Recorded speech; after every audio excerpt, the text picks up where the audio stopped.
మిత్రులారా, Telangana all pensioners and retired person association ఆధ్వర్యంలో హైదరాబాద్ నగరంలో ఆల్ ఇండియా ఎగ్జిక్యూటివ్ కౌన్సిల్ 8వ తారీఖున జరగబోతోంది.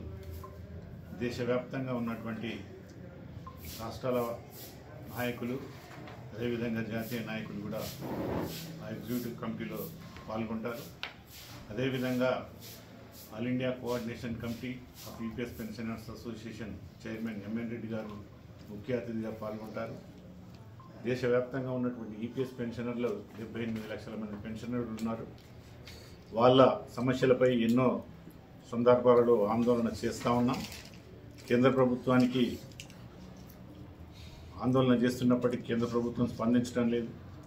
ఈ నేపథ్యంలో ఈ హైదరాబాద్ నగరంలో జరగనున్న ఎగ్జిక్యూటివ్ కమిటీలో భవిష్యత్ కార్యాచరణ రూపొందించడానికి కీలకమైనటువంటి నిర్ణయాలు తీసుకోబోతున్నాం. అదేవిధంగా ఆల్ ఇండియా కౌన్సిల్ తర్వాత రాష్ట్ర స్థాయి సదస్సు ఇదే విజ్ఞాన కేంద్రంలో ఉంటుంది. అదేవిధంగా కేంద్ర ప్రభుత్వం పోరాటం చేసినటువంటి సందర్భాలలో ఎన్నో కమిటీలు వేస్తూ ఉన్నారు. భగత్ సింగ్ కోశ్యారీ కమిటీ 2013లో ఇచ్చినటువంటి రిపోర్ట్ను అమలు చేస్తామని చెప్పేసి బీజేపీ ప్రభుత్వం అధికారంలోకి వచ్చే ముందు వాగ్దానం చేసింది. అయితే అధికారంలోకి వచ్చిన తర్వాత ఆ వాగ్దానాన్ని విస్మరించి తర్వాత మళ్ళీ చేస్తున్నటువంటి సందర్భంలో ఎంపవర్డ్ మానిటరింగ్ కమిటీ అని చెప్పేసి కమిటీ వేయటం అనేది జరిగింది. ఆ కమిటీ ఇచ్చినటువంటి రిపోర్ట్లో కూడా మినిమం పెన్షన్ అమలు చేస్తూ అదేవిధంగా పెరుగుతున్న ధరలకు కూడా అనుసంధానం చేయాలని చెప్పేసి ఆ కమిటీ రిపోర్ట్ ఇచ్చింది.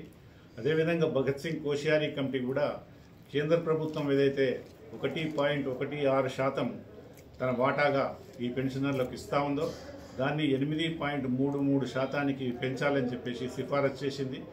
కానీ కమిటీలు చేసినటువంటి సిఫారసును అమలు చేయకుండా తొక్కుపెడుతున్నటువంటి పరిస్థితి ఉంది.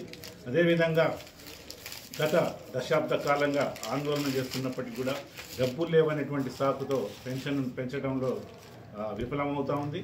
వాస్తవంగా డబ్బులు లేవా అని అనుకుంటే డబ్బులు ఉన్నాయి. దాదాపు ఈపీఎఫ్ కార్పస్ ఫండ్లో 24 లక్షల కోట్ల రూపాయలు ఈపీఎఫ్ కార్పస్ ఫండ్ ఉంది. ఆ కార్పస్ ఫండ్ నుంచి 15% కార్పొరేట్ సంస్థల్లో పెట్టుబడులు పెడతా ఉంది. కార్పొరేట్ సంస్థల్లో కనుక నష్టం జరిగితే అదంతా నష్టం కూడా ఈపీఎస్ పెన్షనర్లు భరించాల్సినటువంటి పరిస్థితి ఉంది. అదేవిధంగా ఈపీఎస్ పెన్షనర్స్ కార్పస్ ఫండే దాదాపు 2022-23 నివేదిక ప్రకారం 7,80,000 కోట్ల రూపాయలు దాంట్లో నిధుల్లో ఉన్నాయి. దానికి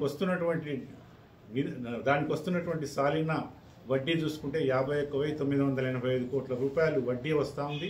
కానీ అది మొత్తం వడ్డీ కనుక దేశవ్యాప్తంగా ఉన్నటువంటి పెన్షనర్లకు కనుక పంచితే 5,700 పైచీలకు మినిమం పెన్షన్ ఇవ్వడానికి అవకాశం ఉంది.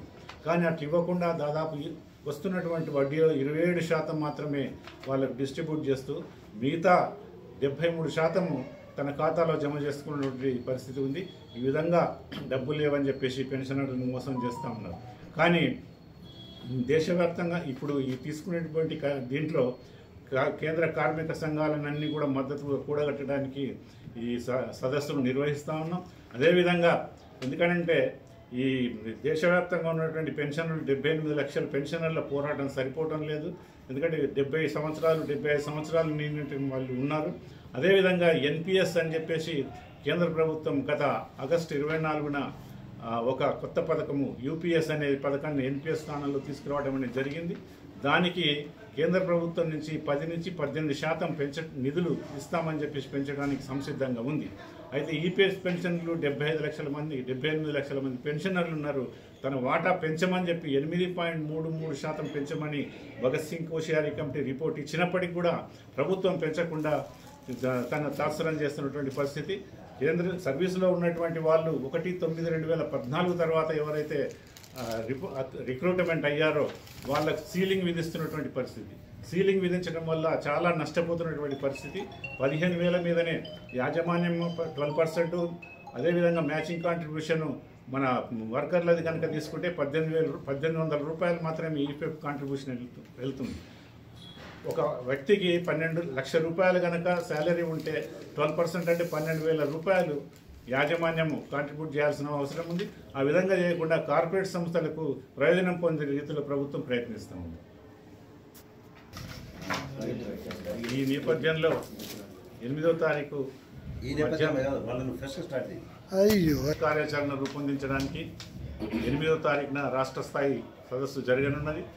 ఈ సదస్సుకు నగరంలో ఉన్నటువంటి నగర పరిధిలో ఉన్నటువంటి 4 జిల్లాల పెన్షనర్లు పాల్గొని దాన్ని విజయవంతం చేయాలని కోరుతా ఉన్నాం. అదేవిధంగా వివిధ కేంద్ర కార్మిక సంఘాల నాయకుల్ని ఈ సమావేశానికి ఆహ్వానిస్తా ఉన్నాం. అదేవిధంగా పత్రికా విలేకరులు కూడా ఈ సమావేశానికి వచ్చి దీన్ని జయప్రదం చేయడానికి మీరందరూ కూడా సహకరించాలని చెప్పేసి కోరుతా ఉన్నాం.